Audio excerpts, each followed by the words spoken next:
तो चलो एक सिंपल सी कैलकुलेशन लगाते हैं अपन कि इस बार जैसे नीट का कट ऑफ जो गया था, हमारा कट ऑफ गया था 650 मार्क्स। मतलब इसके आसपास ही आप एडमिशन मिलेगा सबको, इससे कम पे तो नहीं मिलने वाला है। कुछ स्टेट्स में मिल जाए वो अलग बात है। तो 650 मार्क्स लाने के लिए हमें बेसिकली क्या करना पड़ेगा कि हमें एटलीस्ट बायोलॉजी में 350 मार्क्स तो चाहिए ही चाहिए कैसे भी, अगर हमें 650 स्कोर करना है तो। और 650 से अब अगर 350 बायोलॉजी में हम कैसे भी लेके अगर आ रहे हैं, और वो भी मैंने तुमको बताया कि तुम्हें कैसे लेके आ रहे हैं। मैंने खुद 356 स्कोर किया था, तो मैंने अपने पिछले वीडियो में डिस्कस किया है कि बायोलॉजी में कैसे आप लोग अच्छा कर सकते हो। फिर भी अगर हम 350 बायोलॉजी में लेके आ रहे हैं तो हमें और एक्स्ट्रा 300 मार्क्स को लेके आना पड़ेगा, तब जाके हमारा सिलेक्शन होगा। अच्छा कॉलेज मिलना तो अभी दूर का बात है, हमारा सिलेक्शन होगा। और ये 300 के लिए फिर हमें फिजिक्स में 150 प्लस चाहिए और केमिस्ट्री में 150 प्लस चाहिए। तो सिलेक्शन लेना बहुत आसान काम नहीं है, जैसा बाकी यूट्यूबर्स आपको दिखाते हैं कि ये कर लो बस इतने से सिलेक्शन हो जाएगा। नहीं, वैसा कुछ नहीं होने वाला है, क्योंकि 25 लाख स्टूडेंट्स पेपर देते हैं और सेलेक्ट होगा बस 25,000 स्टूडेंट, यानी 1% का सिलेक्शन रेशियो है। तो सिलेक्शन लेना इतना आसान नहीं है और आप इतनी आसानी से सेलेक्ट हो नहीं सकते हो, आपको करनी पड़ेगी मेहनत। तो पिछले वीडियो में मैंने बायोलॉजी के लिए आपको बता दिया था कि कैसे आपको करना है। इस वीडियो में मैं बात कर रहा हूँ कि केमिस्ट्री में कैसे आप अच्छा स्कोर कर सकते हो। मेरा खुद का स्कोर 160 था केमिस्ट्री में, और मैंने मतलब कुछ हार्ड क्वेश्चंस गलत नहीं किए थे, मैंने कुछ सिली मिस्टेक्स किए थी। जैसे मैंने इंटर को इंट्रा पढ़ लिया था, SN1 को SN2 पढ़ लिया था, वरना मैं भी इजीली 170-180 स्कोर कर रहा होता केमिस्ट्री में। तो ये वीडियो में हम केमिस्ट्री के बारे में ही बात करेंगे कि कैसे हम काफ़ी अच्छा स्कोर करें, यानी 150 तो हमें मिनिमम स्कोर करना पड़ेगा। और तुम लोग सोचो दोस्तों, 150 तुम लोग को स्कोर करने के लिए 45 में से तुम्हें बस 6 क्वेश्चन ही गलत करने का अधिकार है, तो ही तुम, यानी कि तुम्हें 39 क्वेश्चन सही करने पड़ेंगे तो जाके तुम इतना स्कोर करोगे। तो इसीलिए काफ़ी अच्छे से तुमको पढ़ना पड़ेगा, और अगर जहाँ तुम्हारा 6 क्वेश्चन गलत हुआ तो तुम 150 पे आ जाओगे। तो इसीलिए काफ़ी अच्छे से पढ़ो, काफ़ी अच्छे से मेहनत करो, तब जाके तुम्हारा सिलेक्शन हो पाएगा। तो चलो वीडियो शुरू करते हैं। तो केमिस्ट्री में हम तीनों को अलग अलग बांट के बात कर रहे होंगे। सबसे पहले फिजिकल केमिस्ट्री, फिर ऑर्गेनिक, फिर इनऑर्गेनिक, और हर एक चीज़ को काफ़ी बारीकी से बताऊंगा। और उतना ही करना है आपको, उससे ज़्यादा एक्स्ट्रा करने की ज़रूरत नहीं है। पर मैं जितना बताऊंगा वो भी कर लोगे अगर आप, तो आपके लिए मोर देन एनफ है। लेकिन करना पड़ेगा, क्योंकि आप लोग देखते हो फिर भूल जाते हो, फिर आप लोग कुछ करते हो नहीं, तो आपको इंप्रूवमेंट भी नहीं होता और फिर आपका सिलेक्शन भी नहीं होगा। सिंपल सा बात है बस। तो देखो इसको अच्छे से, और अगर आप इसको फॉलो कर लोगे तो आपका फ़ायदा हो जाएगा। तो लेक्चर्स आपको लेने हैं फिजिकल केमिस्ट्री में। अगर आप LN के स्टूडेंट हो तो आप विनीत अग्रवाल सर से पढ़ सकते हो, या आप अपने कोचिंग में जो टीचर आपको पढ़ा रहे हैं उनसे पढ़ सकते हो। मैं पर्सनली 11th का पार्ट अपना विनीत अग्रवाल सर से पढ़ा था, और जब मैं अचीवर में था तो मैं अनुराग शर्मा सर से पढ़ा था। ये दोनों काफ़ी अच्छे टीचर हैं LN के, आप इनसे पढ़ सकते हो। और अगर आप ऑनलाइन स्टूडेंट हो, PW वगैरह से पढ़ते हो, तो आप सुधांशु सर से पढ़ो फिजिकल केमिस्ट्री, क्योंकि इनके लेक्चर्स काफ़ी अच्छे होते हैं और ये NCERT के हर एक पॉइंट को कवर करते हैं। मतलब मेरे को यूट्यूब पे कोई एकदम NCERT बेस्ड टीचर कोई लगा आज तक, तो वो सुधांशु सर थे। इन्होंने हर एक चीज़ फिजिकल केमिस्ट्री में NCERT की कवर कर रखी है अपने लेक्चर्स में, तो आप इनके लेक्चर्स देख सकते हो। और नोट्स आपको कैसे बनाने हैं कि नोट्स में आपको थ्योरी भी लिखनी है, क्वेश्चंस भी लिखनी है। और मैं हर एक चीज़ आपको बस बोलता नहीं हूँ, हर एक चीज़ का प्रैक्टिकल अप्रोच देता हूँ। मैं वो आपको दिखाने वाला हूँ अपने नोट्स की, मैंने कैसे बनाए थे, कैसे क्या थ्योरीज लिखी थी, कैसे क्वेश्चंस लिखे थे। तो नोट्स में आपको थ्योरी और क्वेश्चन को काफ़ी अच्छे तरीके से लिखने, क्लास में जो बताया जा रहा है हर एक चीज़ आपके नोट्स में होना चाहिए, तभी आपका रिविजन अच्छे से हो पाएगा। तो पर्सनली ये मेरा नोट्स है। तो देखो इसमें मैंने काफ़ी अच्छे तरीके से थ्योरी, कैटलिस्ट की, इनहिबिटर की, फिर टेम्परेचर का क्या इफेक्ट होता है रेट ऑफ रिएक्शन पे, अच्छे तरीके से सारी थ्योरी को लिख रखा है। और सिमिलरली ये आगे की थ्योरी लिख रखी है हर एक चीज़ को।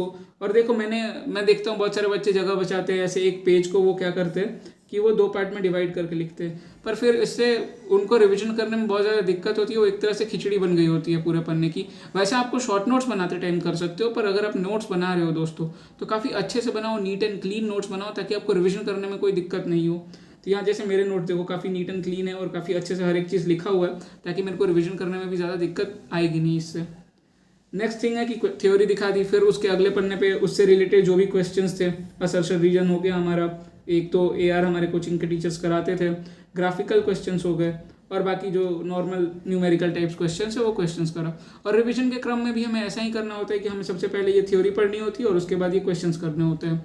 ऐसे हमारा रिविजन भी होता है।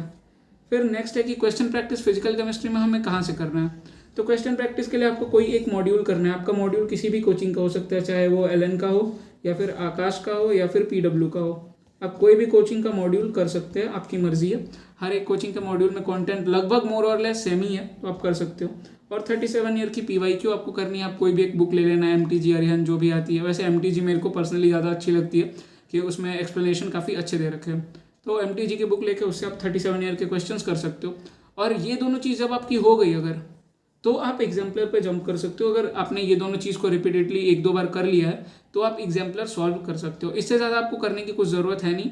और जो स्टूडेंट हैं जो जिनके ऑलरेडी अभी 600+ आ रहे हैं उनके टेस्ट में, वो NCERT के इंटेक्स्ट क्वेश्चन सॉल्व एग्जाम्पल्स कर सकते हो। और ये दोनों करने के बाद भी अगर आपके पास टाइम बचा है तो ही आप बैक एक्सरसाइजेस पे जाओ, वरना आप इसको छोड़ सकते हो, कोई दिक्कत नहीं है। इतना काफ़ी रहता है क्योंकि काफ़ी आसान डेटा वाले सवाल आजकल आ रहे हैं फिजिकल केमिस्ट्री में, तो ज़्यादा आपको स्ट्रेस लेने का ज़रूरत है नहीं। नेक्स्ट की रिवीजन कैसे करना है फिजिकल केमिस्ट्री का, तो देखो जो सीक्वेंस मैंने बताया उसी सीक्वेंस में करना है आपको पहले क्लास नोट्स को पढ़ना है, फिर PYQ को करना है, और उसके बाद अगर आपके पास टाइम बचता है तो एडिशनल क्वेश्चंस आप कुछ मॉड्यूल वगैरह के लगा सकते हो। आप ये सीक्वेंस से भटकोगे आपका रिवीजन अच्छे से नहीं हो पाएगा। हमें सीक्वेंस से कभी भी पढ़ना चाहिए ताकि हमारा रिवीजन अच्छे से हो और हमें लॉन्ग टर्म तक वो चीज़ याद रहे। तो इसीलिए आपको पहले क्लास नोट्स पढ़ना है, फिर PYQ करनी है, और फिर एडिशनल क्वेश्चंस करने हैं जो भी आपके हैं। नेक्स्ट थिंग आती है कि शॉर्ट नोट्स कैसे बनाए हम फिजिकल केमिस्ट्री के। देखो मैं हर एक चीज़ कवर कर लेता हूँ अपनी वीडियो में। शॉर्ट नोट्स तक के मैंने लेक्चर्स बता दिए, नोट्स बता दिए, क्वेश्चंस का प्रैक्टिस कहाँ से करना है वो बता दिया। मैं शॉर्ट नोट्स भी आपको दिखा देता हूँ मेरे खुद के कि शॉर्ट नोट्स कैसे बनाने होते हैं। तो बेसिकली शॉर्ट नोट्स बनाने के लिए आपको जो भी आप एक पन्ना लो, आप उसको 2 पार्ट में डिवाइड करो, और आप कोशिश करो कि आप इसमें जितना छोटा से छोटा लिख सकते हो। क्योंकि अगर आपके शॉर्ट नोट्स ही 20 पन्ने के हो गए किसी चैप्टर के, तो फिर आप क्या याद करोगे उसमें से। आपके शॉर्ट नोट्स पढ़ने में आपको क्लास नोट से ज़्यादा टाइम लग जाएगा। तो आप कोशिश करो कि 1 या 2 पन्ने में, मतलब जितना मिनिमम में आप उसको लिख सकते हो बिना कोई पॉइंट छोड़े, वैसा आप करके देखो और वैसे आप शॉर्ट नोट्स बनाओ। मैं अपने शॉर्ट नोट्स आपको दिखाता हूँ। देखो ये मेरा थर्मोडायनेमिक्स चैप्टर का शॉर्ट नोट्स था। इसमें मैंने हर एक चीज़ इंक्लूड की है, आप अच्छे से इसको देख लो। हर एक चीज़ मैंने इंक्लूड की है और काफ़ी शॉर्ट में लिखी है। मतलब कुछ ऐसा बड़ा बड़ा वो टर्म, बड़ा बड़ा सेंटेंस कुछ नहीं लिखा है मैंने। जो लिखा है काफ़ी शॉर्ट में और काफ़ी अच्छे से लिख दिया है। तो ऐसे आप शॉर्ट नोट्स बना सकते हो। नेक्स्ट ये थर्मोकेमिस्ट्री का शॉर्ट नोट्स है, ये भी देख सकते हो वीडियो पॉज करके। अब आगे बढ़ते हैं ऑर्गेनिक केमिस्ट्री में। तो ऑर्गेनिक केमिस्ट्री मैंने बेसिकली, मैं जब LN में था तो मैंने पढ़ा था, जब मैं एंथ्यूज में था तो मैंने PP सर से पढ़ा था, पीयूष पटेल सर से। और जब मैं अचीवर में था तब मैं DJ सर से ऑर्गेनिक केमिस्ट्री पढ़ी थी। और इनके नोट्स मोर देन सफिशिएंट होते हैं। इनमें NCERT और मॉड्यूल और हर एक चीज़ कवर्ड होती है, और इससे बाहर कभी नीट के पेपर में मुझे तो कुछ देखने मिला नहीं। और अगर आप ऑनलाइन पढ़ते हो आप पंकज सर से पढ़ सकते हो, या फिर आप कोई एक अल्टरनेटिव टीचर खोज सकते हो खुद के लिए जिनसे आपकी फ्रीक्वेंसी काफ़ी अच्छी बैठे और जिनका पढ़ाया हुआ आपको समझ आए। और नोट्स इसमें आपको पहले थ्योरी काफ़ी अच्छे से लिखनी रहती है हर एक चीज़ की। और रिएक्शंस जो भी है ना, सबसे पहले आप रिएक्शन का डायरेक्ट कन्वर्जन लिखो और उसके नीचे मैकेनिज्म लिखो। और मैकेनिज्म कोई भी इंपॉर्टेंट नहीं है। हर एक अभी जो ट्रेंड चले आ रहा है, तो कोई भी मैकेनिज्म जो लिखवाते हैं वो इंपॉर्टेंट नहीं है। आप मैकेनिज्म बस एक बार लिख रहे हो नोट्स बनाते के क्रम में तभी लिख लो, पर आपको दोबारा रिवीजन करते टाइम कोई मैकेनिज्म पढ़ने की ज़रूरत नहीं है। आपको बस ये पढ़ना है कि ये रिएजेंट है, ये इस सबस्ट्रेट को इस प्रोडक्ट में चेंज करता है, बस। आपको उसकी मैकेनिज्म को देखने की कोई ज़रूरत नहीं है दोस्तों। फिर कुछ इंपॉर्टेंट चैप्टर्स हैं, जैसे कि GOC2 पूरा इंपॉर्टेंट है। GOC2 कहाँ से शुरू होता है? हाइड्रोकार्बन से लेकर अपना अमाइंस तक का पार्ट है, वो बहुत ही ज़्यादा इंपॉर्टेंट है। मतलब अगर ऑर्गेनिक केमिस्ट्री में 17-18 क्वेश्चन आते हैं तो 13 से 14 सवाल तो इन्हीं पार्ट से आते हैं। बाकी 1-2 IUPAC आइसोमेरिज्म के सवाल आ जाते हैं, उनको आपको रिवीजन करने में ज़्यादा टाइम नहीं देना। IUPAC को आधे घंटे, आइसोमेरिज्म को आधे घंटे, बायोमोलिकुल्स को आधे घंटे, इससे ज़्यादा टाइम उन चैप्टर्स को नहीं देना है। आपको जो भी अपना टाइम अलॉट करना है वो इन चैप्टर्स को करना है, दैट इज़ हाइड्रोकार्बन से लेकर अमाइंस तक के जो भी चैप्टर्स हैं। नेक्स्ट मैं अपने नोट्स आपको दिखा रहा हूँ, ये देखिए जैसे मेरा अमाइंस का नोट्स है, इसमें भी हर एक चीज़ काफ़ी अच्छे तरीके से मैंने लिख रखी है। और NCERT के भी हर एक पॉइंट कवर है इसमें। जैसे कि ऐसे तो जो BDS होता है वो स्टेबल नहीं होता है, लेकिन जो बेंजीन डायज़ोनियम फ्लोरोबोरेट होता है वो स्टेबल होता है रूम टेम्परेचर पे और इनसॉल्यूबल होता है वाटर में। पर जो बाकी बेंजीन डायज़ोनियम सॉल्ट्स होते हैं वो वाटर सॉल्यूबल होते हैं। तो हर एक चीज़ मैंने काफ़ी अच्छे से लिखी है। पहले ऐसे हम थ्योरी लिखना रहता है, फिर सेकेंडली हमें क्या करना रहता है कि हमें ऐसे रिएक्शंस के चार्ट्स बना लेने होते हैं अपने नोट्स में ही, ताकि जल्दी जल्दी हम रिवाइज कर पाएँ। और इसमें भी हम ट्रिक्स वगैरह लिख सकते हैं, जैसे ऊपर अगर कोई ट्रिक है तो आप यहाँ ऊपर लिख सकते हो, तो उससे आपको अगले बार जब रिवीजन करोगे तब काफ़ी जल्दी आप रिवाइज कर रहे होगे चीज़ों को।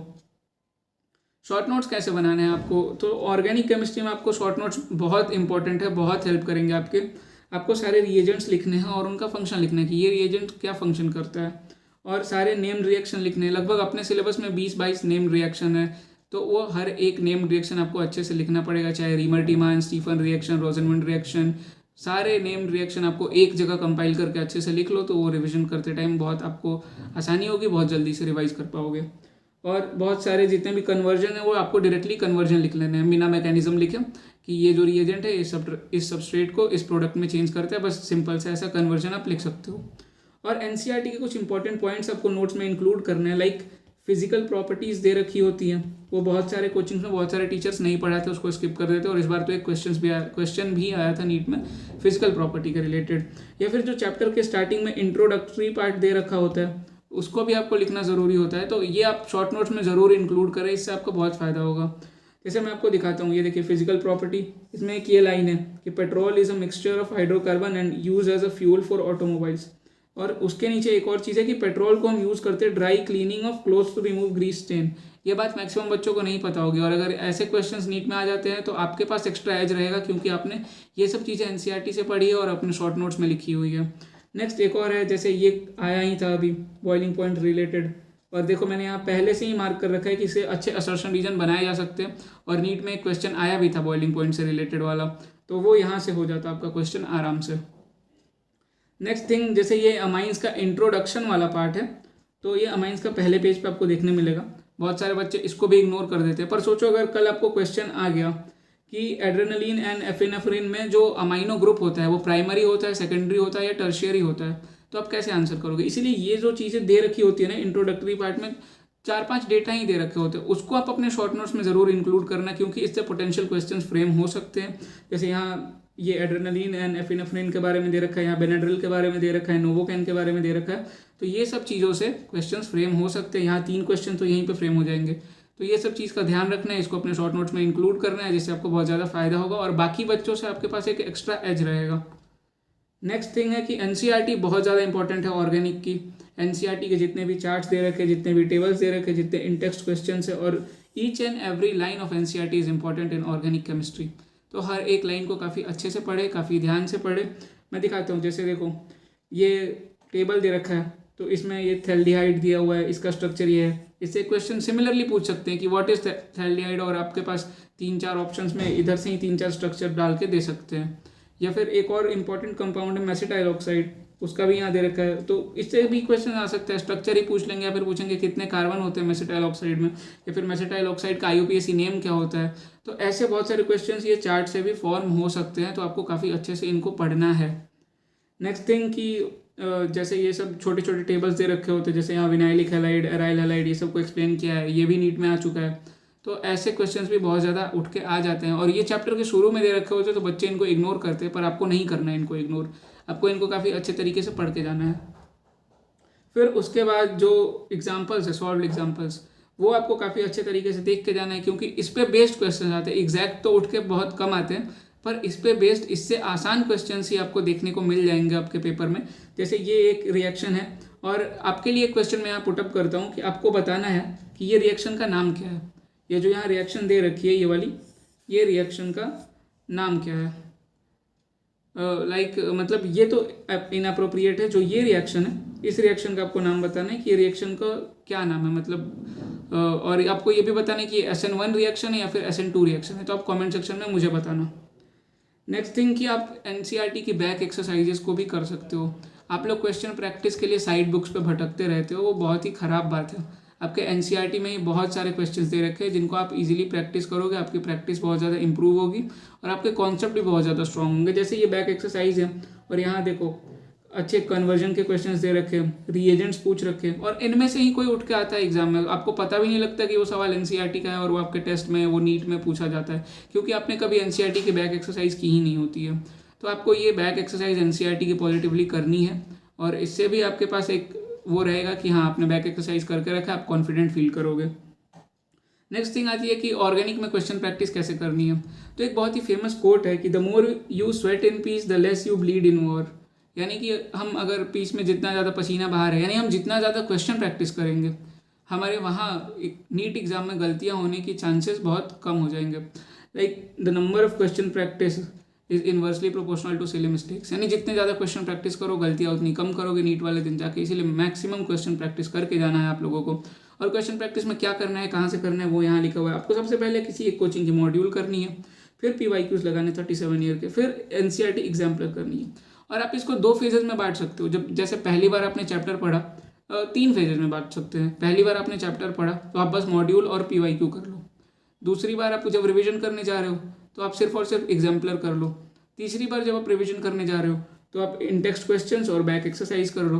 तो इससे आपका 3 फेज ऑफ रिवीजन भी हो गया और इससे आपने सारी चीज़ों को कवर भी कर लिया। और जब अब उसके बाद कभी दोबारा रिवीजन हो तो इन्हीं चीज़ को रिपीट कर दो, तो इससे हो जाएगा आपका काम। आपको कुछ एक्स्ट्रा करने की इससे ज़्यादा ज़रूरत नहीं है। नेक्स्ट जो लास्ट चीज़ है इनऑर्गेनिक केमिस्ट्री, ये पूरी बायोलॉजी के इक्विवेलेंट है। आपको एकदम इसको बायोलॉजी की तरह ही पढ़ना है, हर एक चीज़ को रटना ही पड़ेगा। इसमें ज़्यादा कॉन्सेप्ट होता नहीं है, कॉन्सेप्ट होगा तो एक्सेप्शन होगा, तो उससे बेटर है कि इसको रट लो काफ़ी अच्छे तरीके से। इसके लेक्चर्स LN से अगर आप पढ़ते हो, आप NK sir that is Nitin Khandelwal sir या फिर अर्पित गगरानी सर, इन दोनों टीचर्स के आप देख सकते हो। मुझे पर्सनली इन्होंने ही पढ़ाया था और काफ़ी अच्छे तरीके से पढ़ाया था, मुझे हर एक चीज़ समझ में आई थी। और अगर आप ऑनलाइन पढ़ते हो तो आप PW पे MD सर है, या फिर कोई एक अल्टरनेटिव टीचर खोज लेना जिनसे आपकी फ्रीक्वेंसी मैच हो।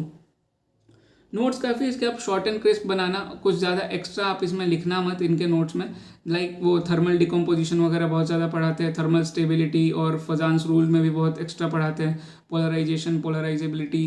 पर ये सब NCERT में काफ़ी लिमिटेड में दे रखा है, एक पैराग्राफ ही है फजान्स रूल का। तो आप काफ़ी इसके शॉर्ट नोट्स बनाना, जो NCERT में है वही बनाना, उससे एक्स्ट्रा कुछ मत करना। और जो इसके आप शॉर्ट नोट्स बनाओगे उसमें सिर्फ और सिर्फ NCERT को कवर करना, उससे बाहर का एक भी पॉइंट मत लिखना आप अपने शॉर्ट नोट्स में, क्योंकि जो आएगा NCERT से ही आएगा। 17-18 क्वेश्चन आएंगे, वो सारे NCERT में ही होंगे। और NCERT इसकी बहुत ही ज़्यादा इंपॉर्टेंट है, इसको काफ़ी अच्छे तरीके से पढ़ना, एकदम बायोलॉजी की तरह पढ़ना, हर एक लाइन को अच्छे तरीके से पढ़ना NCERT की। और मैं अपने शॉर्ट नोट्स आपको दिखा देता हूँ पर्सनली मैं कैसे बनाता था। मैं बेसिकली NCERT खोलता था और NCERT का हर एक जो भी पॉइंट मेरे को दिखा पढ़ते टाइम में उसको लिखते जाता था, और वैसे करके मैं शॉर्ट नोट्स बना लेता था। और इससे मेरी NCERT की रीडिंग भी एक बार हो जाती थी और मेरे शॉर्ट नोट्स भी कंप्लीट हो जाते। और मैं आपको चैलेंज करता हूँ कि मेरे पास यहाँ ये जो शॉर्ट नोट्स है F ब्लॉक का, तो आप मेरे को कोई एक ऐसा पॉइंट NCERT से बताना जो मेरे शॉर्ट नोट्स में मिसिंग है। और आई एम 100% श्योर कि कुछ ऐसा है ही नहीं जिससे क्वेश्चन फ्रेम हो सकता है और वो मेरे शॉर्ट नोट्स में ना हो।